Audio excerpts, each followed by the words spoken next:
Welcome back, folks. What's up, dude? What's up, dude? Welcome, UMMPod Nation, to the Upstate Music Mind Podcast. Upstate Music Mind Podcast, Season 5, Episode 20. 20? I'm Ron Burgundy. I'm Dr. Luvbeatz. Actually, is it 21? Oh, shit. 21. Right? 21 and done. Yeah, it's 21. It's Absolutely. 21. Yeah, 21. Okay. We knew it. All right. So, again, in the studio, in Beats Lair Studio. Two sessions in a row, ladies Double and gentlemen. dose. We got Fozzy in-house studio. I'm back, bitches.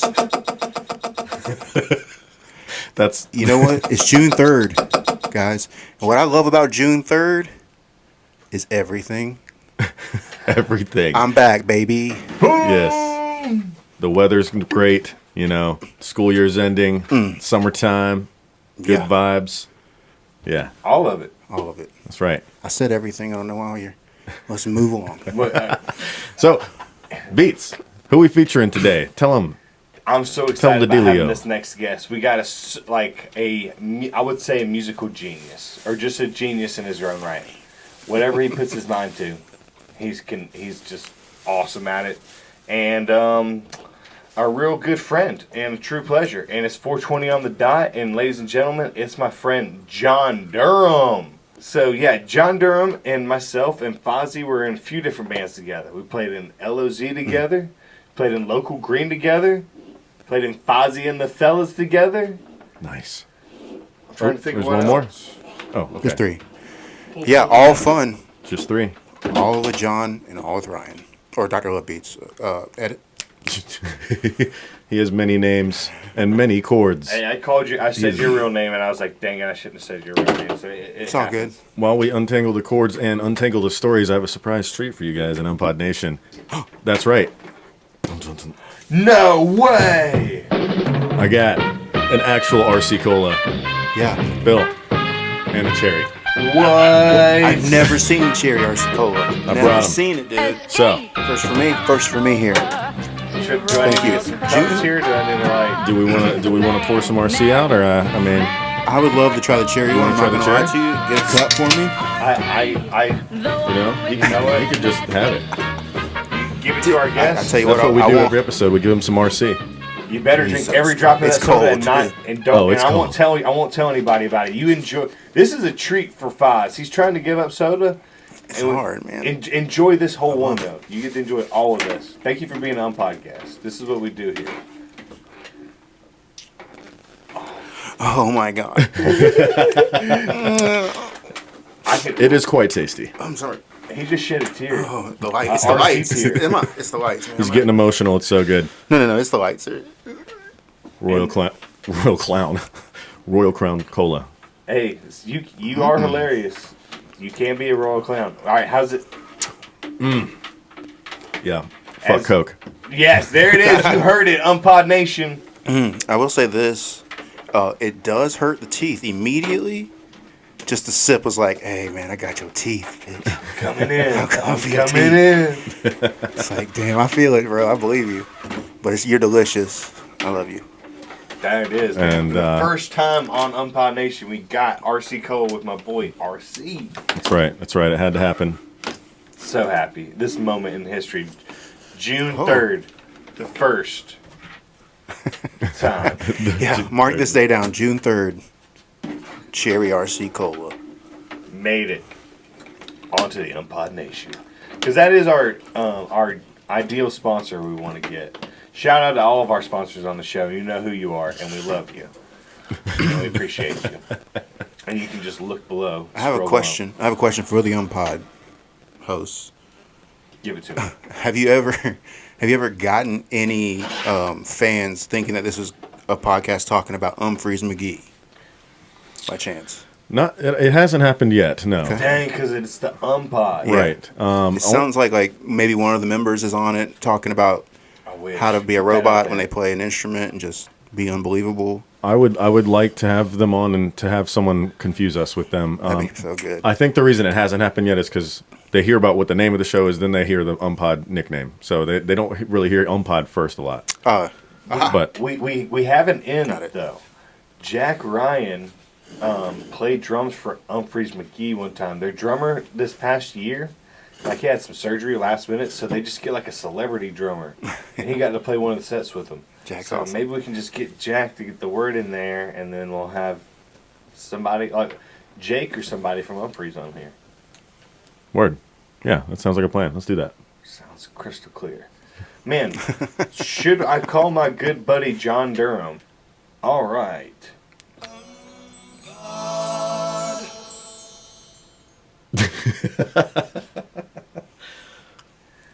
And that's what we do. The pink, peaceful, tranquil silence. The pink, peaceful. All right, hopefully this is coming through. As we call our good friend, John Durham. Hey, is this John Durham? Yeah, how are you, man? Excellent. This is Dr. Luvbeatz, and I got my good friend, RC Cola, Ryan Stearns, and your good buddy, Fozzy, right here. How are you doing, John? Doing well. Nice to meet you, Ryan. Good to see you, Fozzy. You as well, sir. Welcome to the show. You've been hyped up appropriately, so hopefully you can live up. No, I'm just kidding. But he's had a lot of great things to say about you, man. And we want to kind of dive into some of the music that you're doing. But I want to let you boys catch up too, since you guys know each other. Yeah. When I call people first, John, I want to pretend like I don't. I'm like try to keep it professional, and then I break into just, hey, what's up, buddy? Haven't talked to you in forever. Hope you're doing well. Where are you even at on the planet right now, dude? Yeah, I'm in Chicago right now, looking out on the skyline. He's in the Chi, y'all. Chi-town. He's in Chi-town right now. City. Yeah. That's what's up, dude. Looking out on the skyline, he said, dude. I'm envisioning it right now. Mm-hmm. Now, John, this is Fozzy. Do you? Hey, buddy. Hey, I love you. Is it windy there? Can you confirm that, please? Yes, it actually is. That actually comes from like the 1800s, and it's New York people making fun of Chicago people for being so mouthy. That's what windy is. Look at that. See? Shit, man. But They have the audacity. But because it's on a lake, yeah, it is like constantly windy, and the artificial canyons of the skyscrapers really funnel the wind. Man, That's perfect, John, right there. Just teaching us something. Exactly. Like politely and like we just got educated. Like I actually learned now. Now I'll be able to tell somebody because we got a new place in Greenville called Windy City Burger. And I'm already, they've been like, have you been there yet? And I'm like, do you know why they call it Windy City? Yeah, there you go. Not because of the wind. Well, it is, though. He did confirm that. Mouth too, wind. so. Yes, coincidentally, quite windy. That's so awesome. Dude, so we're just kind of like, I really wanted to have you on the show. We were just like, we just had Hootie on the last episode. So we were talking to good old buddy Hootie. And then we were just kind of talking behind the scenes before we started here, all the bands that we played in together. L.O.Z, Local Green, Fozzy and the Fellas, Build a Band, and I'm trying to think of Wild Card. And then, I think we did a couple April Being the Cool gigs together. You did definitely more than me, but we did some together for sure. Yeah, we played a couple gigs with Rush. We were kind of a random rhythm section for a few different people. Yeah, yeah, you're exactly right. We did Fall for Greenville, backing up Rush Morgan. Shout out to Reedy River String Band. Ah, nice. But that was something I loved about John. Like we could, he'll play guitar. We need a bass player. Cool, play bass, no problem. So, dude, yeah. So I remember that came from high school. I mean, I'd probably told you guys this, but it was one of those things in high school where I was in a band playing guitar, and then the little petty politics of high school bands they're like, we're going to bring in this other fat-faced guy to play guitar. It's like, oh, you can play bass if you want. I'm like, well, okay, fine. And my worldview was so narrow. I was like, well, this is like the only band in the world. So if I'm not in this band, what will I do? And so that's when I started playing. And then I guess at a certain point I realized like, oh, I can't sing. And that's like, if you can sing, that's like a real, you have a lot of cachet. You can, if you know like 4 chords and you can sing, then you can get a capo and have a pretty good career. But if you don't sing, you have to like bring something else to the table. So that's where I eventually tried to learn like, I don't know, half a dozen instruments. Mm-hmm. Yep, and played all of them with us, which was awesome to watch. Yep. Played about every single one of them and between all those projects. But yeah, one of the things that I was like, just to, that we haven't talked about on the podcast, but it's something cool that kind of put you on the L.O.Z radar was you sold out the Handlebar doing the White album. I know that was, I've heard the story because I've been in the band with you. But for the UMMPod Nation, will you kind of give them a little picture of what that was like and how because that was a pretty cool moment to sell out the Handlebar. It was, and I guess it's a real, if I had known then what I know now, the best way I can put it is doing that show taught me the lessons and allowed me to meet the people that I needed to do that show. And that's a short way of saying that I was kind of unprepared and any failings were entirely mine. But that show was awesome as far as being a sellout, and it was great to get my name out there in that way and to learn those songs. That legitimately is one of my favorite albums. And to get so inside all of those songs was a real treat. But what it really ended up doing was allowing me to meet the people that would have allowed me to do that show the way it really needed to be done. And that's not even to throw anyone who was a part of it under the bus or anything like that. It's only just the organization lessons I learned and sheer audacity of doing something like that. I don't know that I would do it again, but it was really cool to have done, and it was a great way. It sounds silly, but when I talk to people and whenever I give anything resembling advice, it's to try to do things like that, to try to decentralize yourself as much as possible. There certainly are people that are talented enough and magnetic enough to become the center of their own things on their own merits, but I was not. And the further I got into music, I realized that I was talented and knowledgeable and a technician, but I don't know that I was necessarily ever an artist. And that's why meeting guys like you, which the L.O.Z guys, and you guys are talented and proficient and technicians in your own way, but you are first and foremost artists. And meeting you guys really was a real turning point in my life when I felt like I was actually making music as opposed to playing music or trying to perfect music. So anyway, a lot of that came from that show, and I wish I knew what I know now then and could have done a better job, but I'm appreciative of everyone that was a part of that show. Yeah, that pretty much set it up. Like whenever I just heard about John Durham, but whenever you sold out the Handlebar, everybody in L.O.Z, me, Wes, and Josh were like, literally, who is John Durham? Like, that was the question. Like, we were like, who is this guy? And then that directly inspired me to do the Purple Rain album, straight up just copying what you did. I was like, dude, so you could play an album all the way through? Like, yeah, let's do that. So then I want to do Purple Rain all the way through. L.O.Z's having some member issues. We need a little bit of help rounding out the band. And John's like, messages me without me even, I'm copying what he's doing. He messages it to me. He's like, hey, I would love to be a part of it. And I'm like, all right, John, you can play keys. Yeah. And then that's it. And then turns out the guitar player bailed, blah, blah, blah.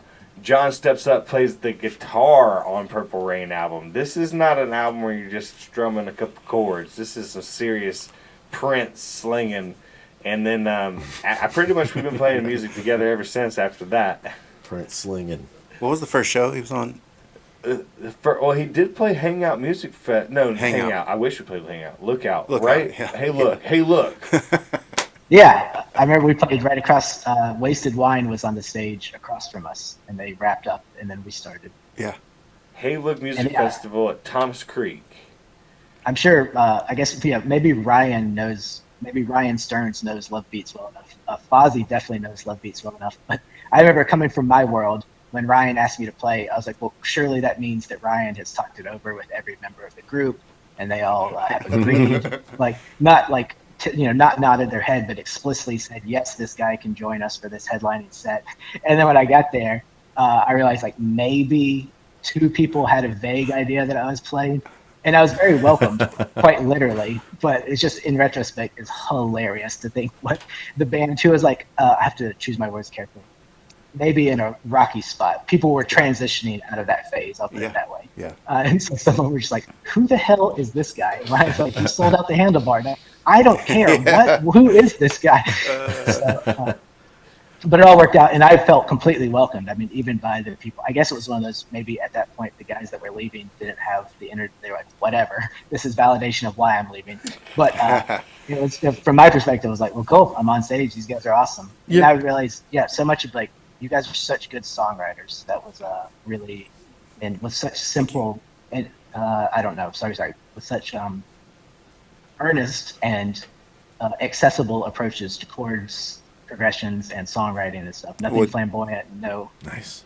Yeah, dude, you slid right in. I mean, you slid in perfectly, right? Like, maybe we didn't know you were coming, but we always welcome anybody on stage who could at least sound, like, play with us or whatever, And then it was like, yeah, this is awesome. And then we were leaving, and then finding out you play guitar. We never had to stop playing. That was, like, amazing. Like, you learned all the songs. We wrote brand new ones, a lot of them. John, like, writes down, he has a book of all of our songs and covers. What do you call it? I can't speak music. John, help me out here. You annotate everything, or you write down the chords and the... So anybody can get on stage and charge. Thank you. Anybody can get on stage and just play with us at any point, which we needed a lot because we were missing a bass player quite a bit. I'm getting ahead of us, but still, John is like he slid in. My point is, he slid in, became a vital part of the band. I didn't have to book anymore, which, if you remember on the last episode, my anxiety made me book and made everything. John just took over, and it was fucking like a relief for real. And we played amazing things. He came up with amazing things, but we'll get to that, I guess. So, but I just wanted to chime in there for a second. Nice. Yeah, and that story doesn't surprise me at all. That sounds like a Luvbeatz kind of thing to do. But also, definitely did that. And that's a compliment though, because this dude here, I've never met an enemy of Luvbeatz, and I've only heard him spoken highly of from anybody I've ever talked to, and I love this guy. So I knew if he's comfortable bringing someone in the situation, it's the right decision. Yeah. Yeah, I definitely wouldn't ever. I wouldn't do that. So I was very, very confident in John. Very confident.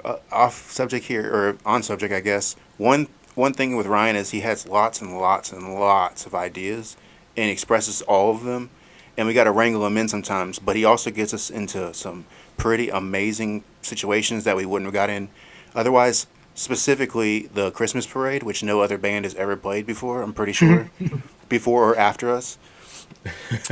We literally rode on a float and played music down Main Street, and we would have fucking done that. I mean, Ryan has a Christmas song. That brain's crazy. You and John wrote the Christmas song we played too. We played Frosty Snowman too. Was it? Did you guys get like imbalanced up there at all? Like, was that?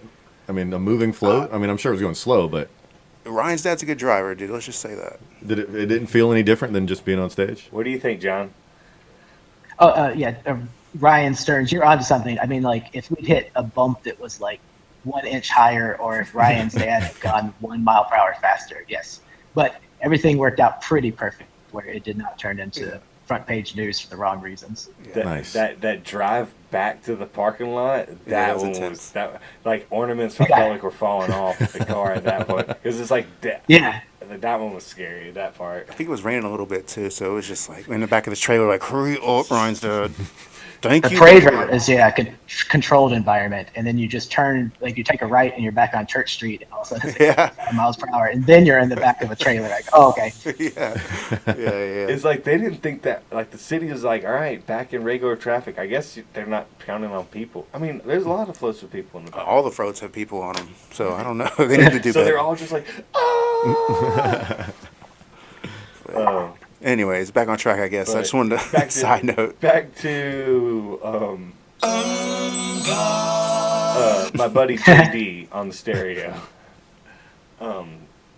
Yeah. So that was thinking about other really cool things that we did that were amazing. That I want John to kind of elaborate on, and was his idea, was build a band, bro. And Ryan Stearns is a really big football fan, so I can kind of like sum it up to like, imagine the NFL draft with musicians. And now I want to pass it over to John. Explain to somebody who's never heard Build a Band or saw it, like my brother RC Cola, what was it like, or what was it? Sure. Yeah, the way it came about is maybe, or is a pretty good description of it, is the idea was what if there was a non-demoralizing, non-soul-crushing way for bands to trade band members, and analogous to how sports trades happen. I guess most analogous to how an expansion draft happens. Like when a new team comes into the league and teams are allowed to kind of protect a few players, but by and large, huge parts of their roster are open to be cherry-picked by the new teams.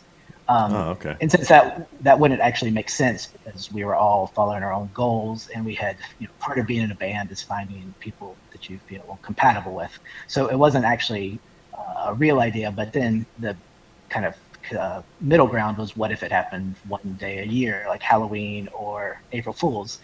And we did it as there was some sleight of hand, but we had 6 drummers, 6 bass players, and kind of comparable numbers of singers and double the number of guitarists, et cetera, to kind of approximate 5 or 6 person bands. And then we drew names out of a hat, and those bands were the bands that existed for just one night only.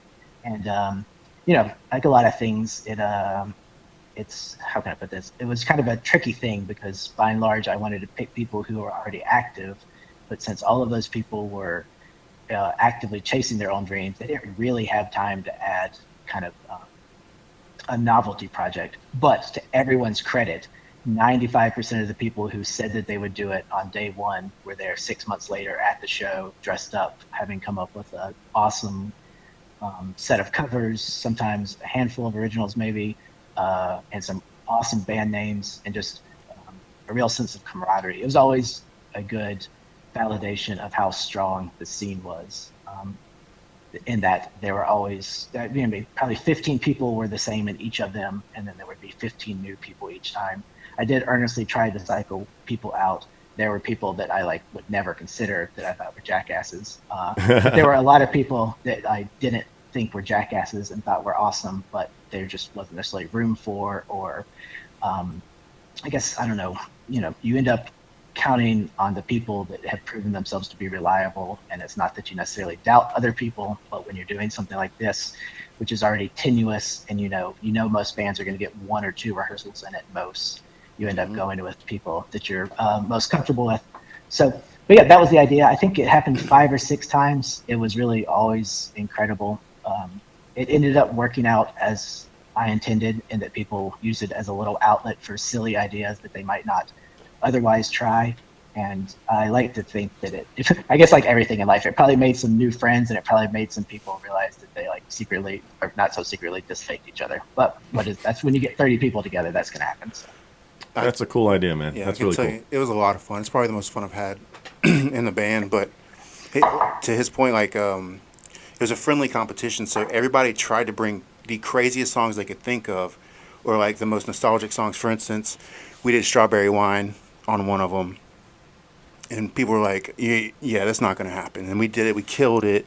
And the thing about that is everybody always had a good show there, and it was great. Somebody did Bohemian Rhapsody one time, brought a gong and everything, did every part of it, nailed it. Darby's group, Darby Wilcox. Nice. And did Seal. Fucking awesome. I did Kiss from a Rose by Seal one time, killed the room. It was just you just try to do epic songs like that, and try to outdo each other. Yeah, it was just, it was good. And John came up with all that idea, and that was so much fun. Well, yeah, I guess I always say that there has to be some German word for this, where I legitimately did come up with that on my own, but I acknowledge that other people have, and it feels like it's just an idea that is out in there. But I legitimately did not parrot any particular idea, but it's not a truly unique idea. Sehr gut. Yeah, exactly, something like that. I think it's Mercedes-Benz or something. I think that's what it means. Yeah. No, it's like when 2 people. Yeah, go ahead, John. The coolest part was really just having all those people in the room together. That's what I I didn't realize until the first night is that, because once again, we all are not in necessarily a cutthroat or a cruel way, but we all are competing with each other. There are a finite number of stages. There's a finite number of people who go out to see music. And so as a result, when Friday night comes around, we do try to go see each other, et cetera, et cetera. But by and large, we're trying to be on stage making our case for the audience. And so the cool thing about Build-A-Band nights was having all 30, 35, 40 of those people together in one room. I always said, and it sounds macabre, but it was basically like, it felt like a funeral, but no one had to die. And we were just there reminiscing about how much we loved each other and how cool it was to be doing what we were doing just for the sake of doing it. Yeah, dude. Yeah, and all those people were under the Local Green umbrella for the most part, 99% of them. Which how did that start? Ryan, do you know the backstory of Local Green? Or? How I remember Local Green starting, and then is like, so when all the like it's me, John Durham, Wes Treadway, and Fozzy that are like steady playing, like we want to play all the time, and it's like we kind of need like a bass player, but it's like, man, what if we could get like, I don't know, Mike McCarthy and Zach from Millie Fungus to be like, okay, so we can be like L.O.Z and the Local Green supergroup, or what if we could get Johnny Inman from April B and the Cooler? It's like, all right, well, what if we like just like make this thing where it's like, okay, what if we want to do L.O.Z one night, but then the next night we can do cover band night and have Darby and Kelly Joe and Fozzy be like, okay, this is kind of like we're having almost like a mini Build-A-Band on a more like a little, on a smaller concentrated level where it's like, all right, Build-A-Band once a year, very big thing. Local Green Show, hey, once a month, twice a month, can we get together and have a little rotating chair? It just started out like we need this. Like I feel like it started off like we need a bass player. Well, we need keys too. Well, we need another.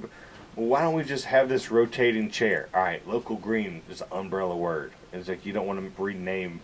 We're already going through rebranding. Let's just do that. Yeah, and a little knowledge for bands coming up. If you change your name like 3 or 4 times, you can make all the money. All the money. Just your different name this week, your different name that week. You play some covers. You play your original band too, and just make the money out there, guys. Yeah. Last thing I remember about Local Green is Wes Treadway already had a song called Local Green. Yeah. He already had a theme song. It was Local Green, yeah, you know it.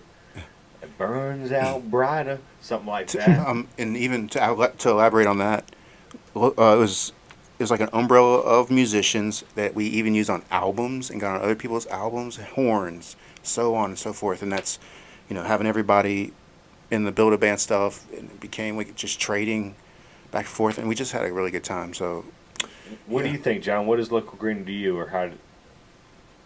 Yeah, the way I remember it is, I feel like you and Wes already had the idea for it. You guys had the name, and the ethos were there, like the spirit was there. And to be clear, a huge part of Local Green was the people that I was able to meet after meeting or being a part of L.O.Z. And to Ryan Stearns' earlier point, the fact that Luvbeatz is basically beloved. It helps when my surly ass comes up to someone. I'm like, hey, I'm with this guy. They're like, well, okay. You're cool. You're in. Yeah. Yeah. But Local Green, to Ryan's point, Local Green was, the name was already there. Wes had that song. I feel like it was already there. Sometimes I feel like I maybe just stole it a little bit and kind of applied it to my musical collective idea. But Wes was part of that. Ryan was a part of that. It aligned with almost all of the L.O.Z goals and all of our individual goals as far as musicality and arts and putting on concerts and stuff like that, and trying to be, I guess, what Local Green ultimately ended up being was just a collection of musicians who respected each other, and I guess went out of our way to make other musicians know that they were valued and what they were creating has value. And even if it never got famous or never took them to the places that they imagined it would, or maybe even objectively should, it still had merit, and that what they were doing mattered. And that's what I think ultimately Local Green ended up doing was just trying to let everyone feel maybe not bigger, because I guess a Local Green was definitely contingent on all the parts. You know, I don't know that necessarily ever transcended its some of its parts, and I mean that as a compliment to its individual parts. It was extraordinary because the individual members were extraordinary, and they were willing to give up some of their time and to slightly divert their courses to do things that were hopefully uplifting, but were kind of ultimately fleeting and really just for the edification of the people themselves, just to keep us afloat. Yeah. Another Local cool Green. thing. Sorry. I love hearing John talk. It's so fun. I haven't heard his voice in a while. Yeah, same. We text all the time, but another cool thing John got us into, and also we had this idea, but only after John joined the band, I think, of festivals. We started really getting into festivals and playing like some cool gigs that weren't necessarily places to play gigs, like the hotels and stuff. Remember we had a loft gig a couple times, and most of the time a cover gig there, but still cool to play in like the loft bar or whatever, in a brand new hotel at the time, and playing like the brewery that we played at. Quest. Thank you, Quest. Getting our own beer. R.I.P. Quest. I mean, we had had a our beer. own beer. We had our own beer. They made our beer. Put What was it called? Lion on the Beach. Oh yeah. And we did Lions Fest there for how many years, John? 3 years? I mean, the last one was like that still counted. Was it 3 years that we did it? Yeah, I think it was at least 4 years. 4 years. The last one we did was, we did the live stream one in 2020, and I feel like that was the fourth one. A couple other things, like the Swamp Rabbit properties. That was so much fun playing festivals there and hanging out there. And Swamp Rabbit Music Fest. Yeah, man, that was just good times all around. Yeah, so John was a big part of planning those two festivals. Our festival, I'm trying to think of whoever the guy was at Woodstock that planned all that, but that's him though. Yeah, that's John planned all the bands, and it only was positive. Nothing bad happened. So it was better than Woodstock. It better rained than Woodstock, a lot. You heard it. yeah. There's nothing like Woodstock in the bad sense. So yeah, man, we got to get some music on here. What are we thinking? John, what would showcase you, bro? What do you want to showcase yourself? Would it be become a live something off your solo album, something wild card? Oh, I never actually got a solo album out there, so you pick whatever you want to hear from L.O.Z, Ryan, or Fozzy. I mean, I guess we co-wrote That Girl. That's like the that's the catchiest song I ever wrote, I guess. All right, ladies and gentlemen, This is L.O.Z's That Girl.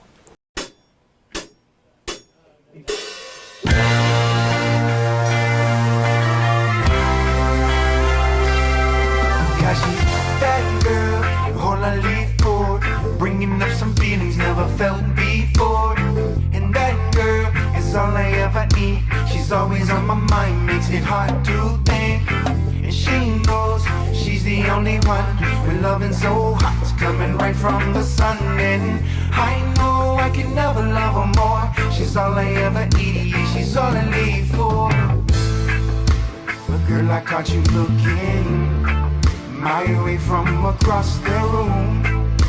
I was wondering if you left with me, baby. Do you think it would be too soon? You know, I can slow it up now, girl.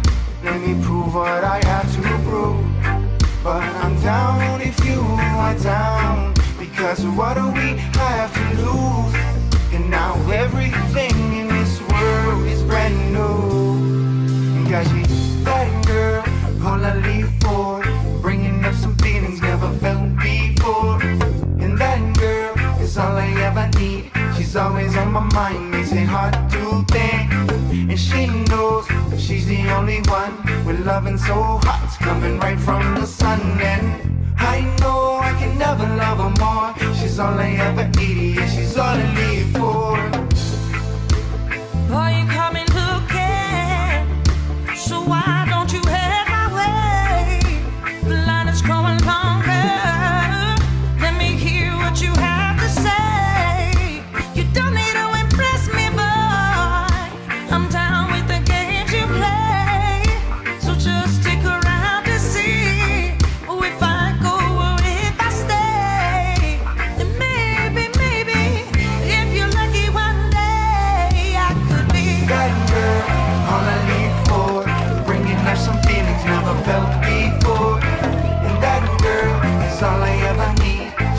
always on my mind, makes it hard to think.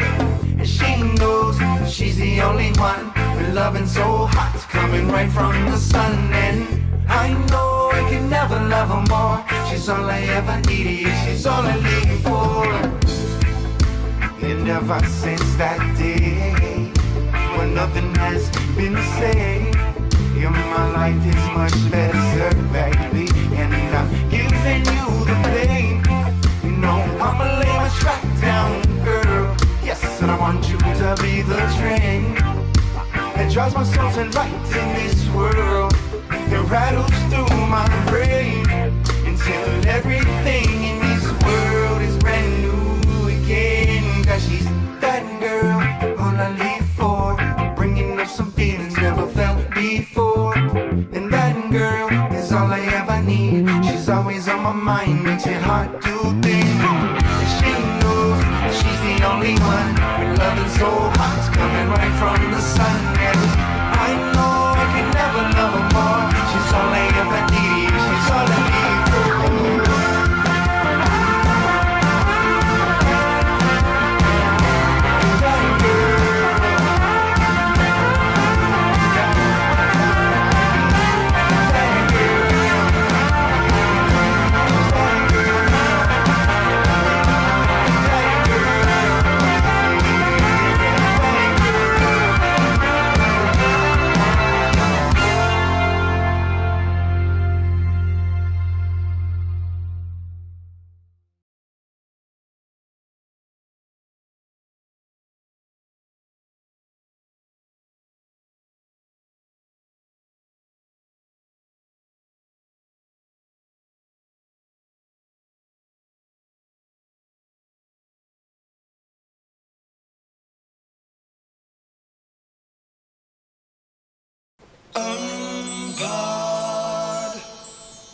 You just heard That Girl by L.O.Z, written by John Durham and Josh Forbes.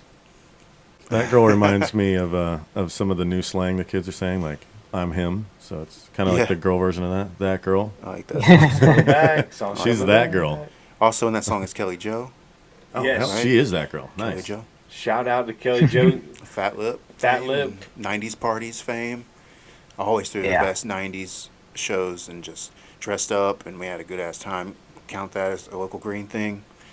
Always brought music. Yeah, Did she was y'all an inspiration. did y'all recently see the Fat Lip post she just posted? Yeah. She's an engineer or something now. It's crazy. Yeah, she's got awesome. She's a brainiac. She's smart. She got a darn degree. She said, I didn't know what to do after music, so I said, I like math. I'll just be an engineer. Smart. And then did it. And then did it. Yeah. Awesome.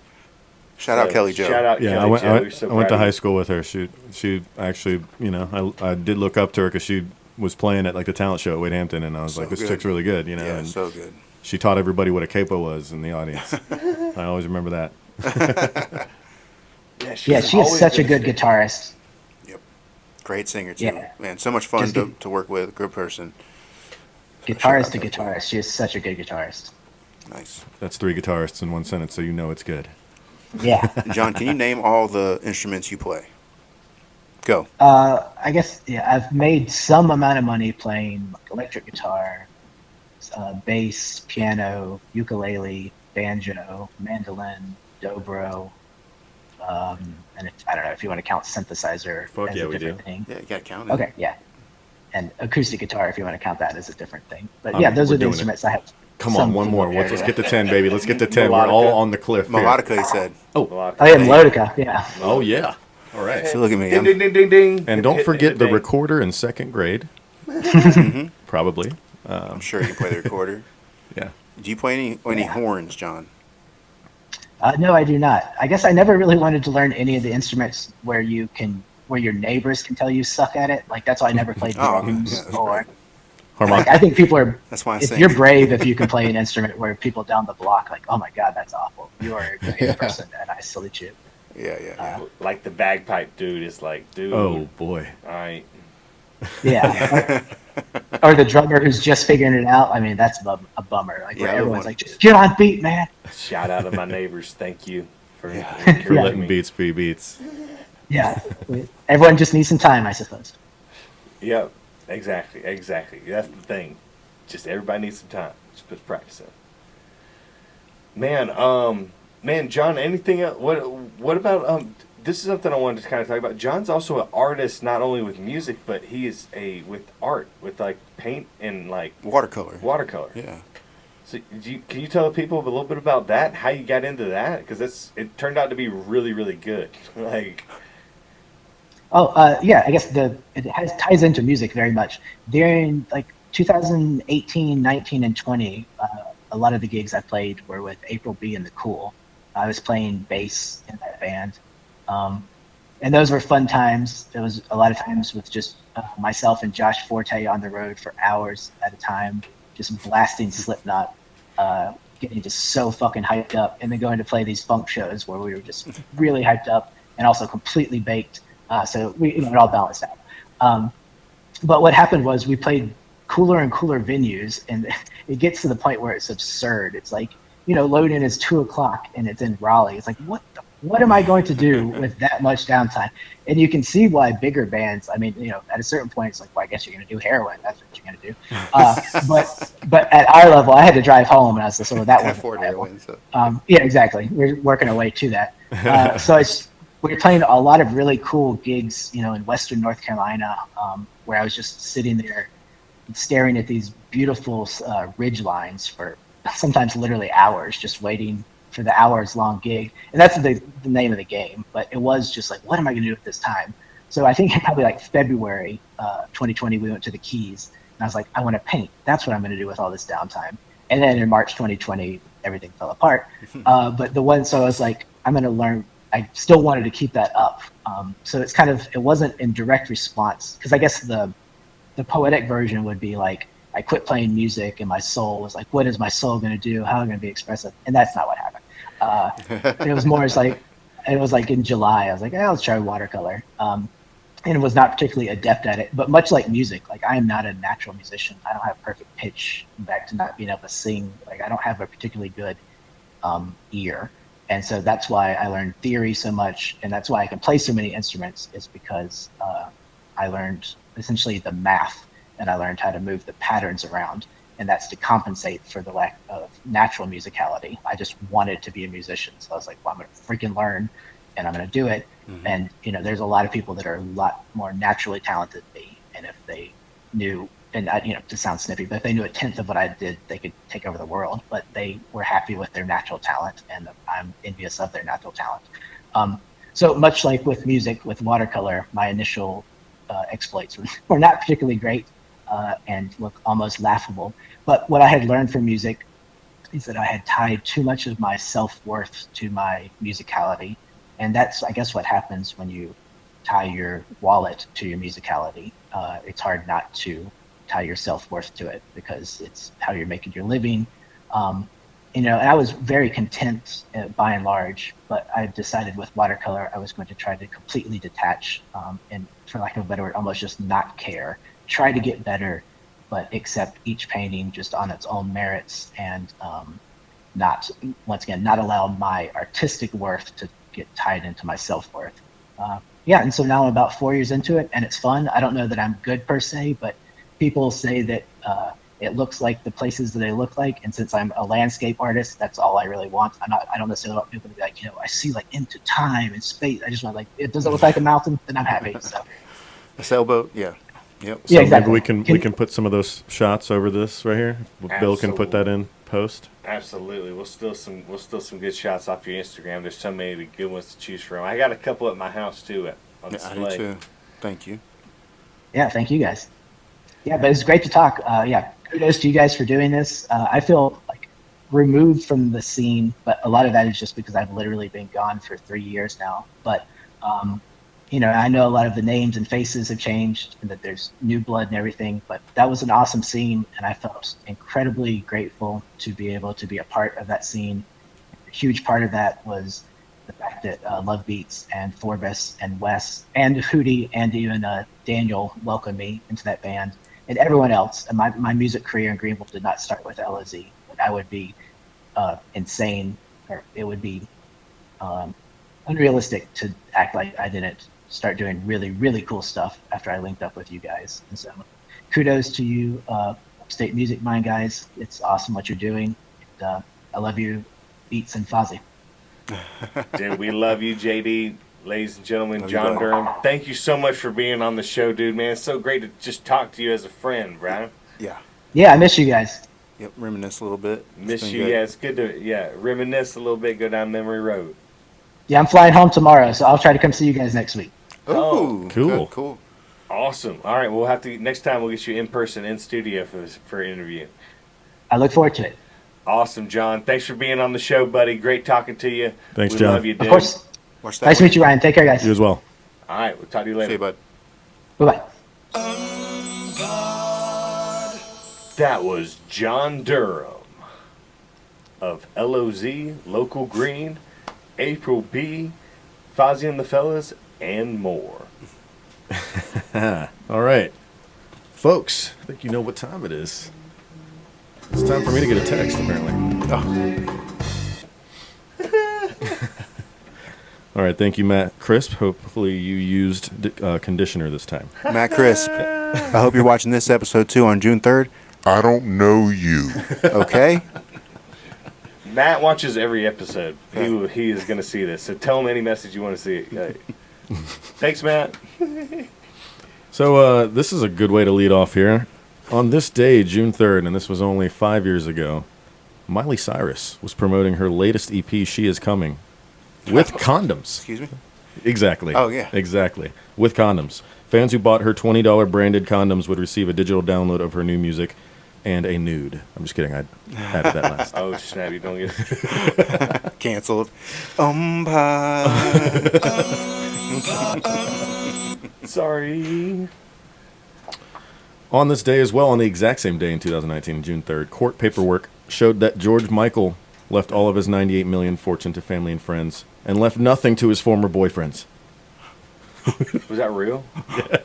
Yes. Well, good for him. At least he didn't leave it to his dog like that one lady did. I don't know who she is. It probably didn't happen on June 3rd. But that'd be fucking crazy if it did. She left like $100-something million to her dog. Oh, wow. I'm sorry. Did I need to get closer? Well, her dog. This is no, you got closer Okay. to Dog. something. Thank you. Thank you. There was also a horse racing stud farm that he gifted, but not dogs, but horses. So, Okay. Not Luvbeatz a doesn't. dog. Bro, I'm telling you, this entire episode, I feel like you're just coming out of that speaker. I'm sorry. I don't know what's going on. We're going to find out. We will find out. But I mean, we got a lot of good stuff. But like, all right, I'm bracing myself. Wow, all of these are the ones that Luvbeatz doesn't want me to read. Here, this isn't death. On this day, 21 years ago, June 2003, Barry Manilow suffered a broken nose after he accidentally walked into a wall in his home. Oops. Oh, he actually knocked himself unconscious. Damn, how hard was he walking? Sick. Yeah. I mean, Barry Manilow, he can get it, dude. Barry. Not like that. He can. I mean, he can, Barry Manilow. he can book it. He Is can what I get meant it. to say. He can. Well, he can get it. If he was running, you're right. If I'm a he was new person. running, Yeah. he's in shape. Darn, that hurt. He can get it. All right. This is funny. On June 3rd, 2000, Kenny Chesney and Tim McGraw were arrested in Buffalo, New York, after Chesney ran away from the Mountain Reserve deputy's horse. And McGraw attacked deputies that tried to corral him. I don't remember this story at all. Awesome. I don't know that one either. But Wow. That's awesome. So What year? don't fuck with McGraw and Chesney. This was in 2000. So 24 years yeah, ago. on this day. Wow. All right, so there's a couple youngins. Here you go. Everybody McGraw. remembers this juicy tune. Was released on this day, June 3rd, 1995. Bryan Adams started a 5-week run, son, on the at number 1 with "Have You Ever Really Loved a Woman?" Yeah. Oh, I mean, I wasn't answering that question, but yeah, I love that song. I I do. was just That's a talking good one. about Bryan Adams with somebody today. That's so wild. Also on this day, Very Bob good. Marley released Exodus with hits like "Jamming," "Waiting in Vain," "Three Little Birds," and "One Love." Either of y'all watched the Bob It's Marley like movie? jamming. Jamming. Jamming. Okay, well, they probably should have put the "in" apostrophe, but I'm just reading it as it is. Jamming. Jamming. Jamming. We be jamming. So y'all, I watched the Bob Marley movie that came out, and it's about them. One of the parts of the movie is them recording that record, and they recorded it in London, and it's because Exodus is because like they had some like Civil War stuff going on in like Jamaica. Really? So it's like a whole new look on that record right there, on why it's called Exodus, and the album cover and all that stuff. It was very cool. Nice. Jamming. Shout out to our reggae artist we had a few weeks ago, Kabaka Pyramid, the Grammy Award winner, with the featured with Bob Marley's son on that one. Yeah. Which son? Damien. Damien. Nice. So this is so jam packed. Actually, this is making up for all the shitty this days we've had recently. I'm gonna let Fozzy here read a couple of these because Fozzy's an excellent reader. I can read, baby. Let's see it. a couple more significant things happened on this day on June 3rd. On this day in June 3rd in 1967, Aretha Franklin went #1 on the singles chart with Otis Redding, with her Otis Redding hit "Respect." Did not know Otis Redding wrote that song. I actually did not either. What the hell? Neither did Pretty I. sick. Wow. I play that song all the time. Did Much not know. respect. The Doors. Uh-oh. The Doors, "Light Fuzzy. My Fire" was released in the U.S.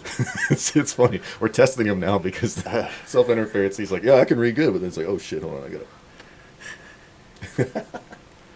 it. Also, during a photo session, Ringo Starr was taken ill, suffering from tonsillitis and laryngitis. Yeah. Days before he went on a world tour. Days before world tour was about to start. I should probably read it ahead of time. See, this is what it gets me into trouble. It sounds positive at first, and then it's like, and then he died on stage. I'm like, oh shit. I don't read them anymore either.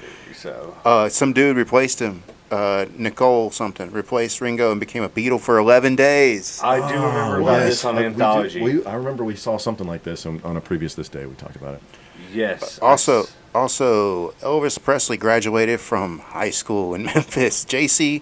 Holmes High School. Shout out to J.C. Holmes High School in Memphis, Tennessee. He had a split curl on his picture.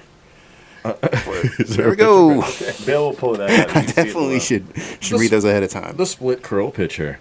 I mean, this is literally like, it's like they only worked one day on this website and it was on June 3rd because it's still scrolling. I'm not even going to read all this shit. There's so many birthdays that you can't even say them all. Oh, well, no, we have to.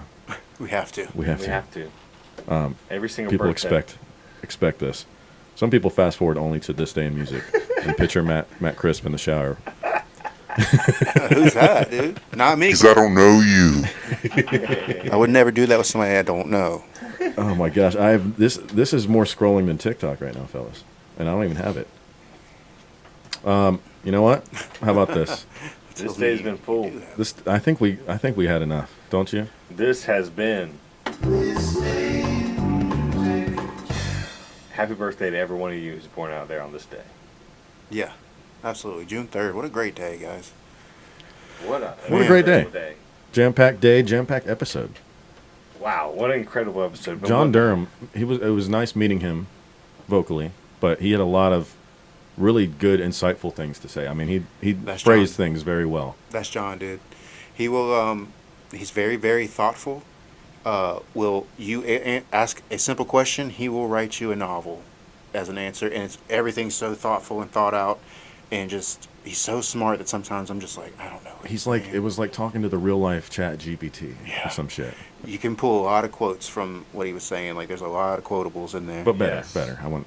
Oh yeah, no. That. Yeah. I meant that with all utmost respect. John. He's Brian very doesn't like you. educated. He's well spoken, well written. Yeah, exactly. Like I've learned a lot from. Like I say, like usually, like people ask me how you doing. I'll say I'm doing well. Yeah, he I will do that. He's the person when you're around him, you just feel smarter. Mm-hmm. You just let him talk. Yeah. He took over the booking, took over all that, and because of that, we like tripled our bookings, Well- especially city bookings. We were getting city gigs constantly, so it was. Folks, Love him. UMMPod Nation, you all increased your IQ by 2 points just from listening to this episode on John Durham. Yeah. You're welcome. You've been Durhamed, everyone. Also, shout out RC Cola, hopefully the future sponsor of the UMMPod. Cherry RC Cola, sponsor of Fozzy. Don't forget the Cherry And my RC, teeth. and don't forget his teeth. All right. Anything else? I think that's about it, man. Man, thank you to John Durham. Thank you to Bull Durham. Thank you to Fozzy. Fozzy again. Thank you Back for to back Bill. sods. Thanks for Bill behind the camera, Plethora Films. Hey, thanks for my RC Cola brother actually drinking the RC Cola. Boom. We don't fake this shit. This ain't gonna be the first. This ain't gonna be the first. Wait, this may be the first, but it ain't gonna be the last. Okay. I'm well spoken. All right. Yeah. All right. I'm Doc. Oh my goodness. You've been listening to UMMPod Nation. You should have been drinking the RC. Dr. Blood. I'm Dr. Luvbeatz. UMMPod Nation. Out. Peace out. Peace. Bye-bye. Bye. Bye-bye.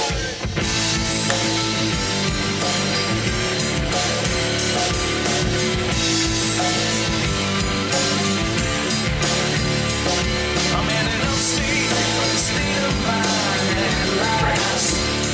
Drink, drink, pick a post. Music, my podcast.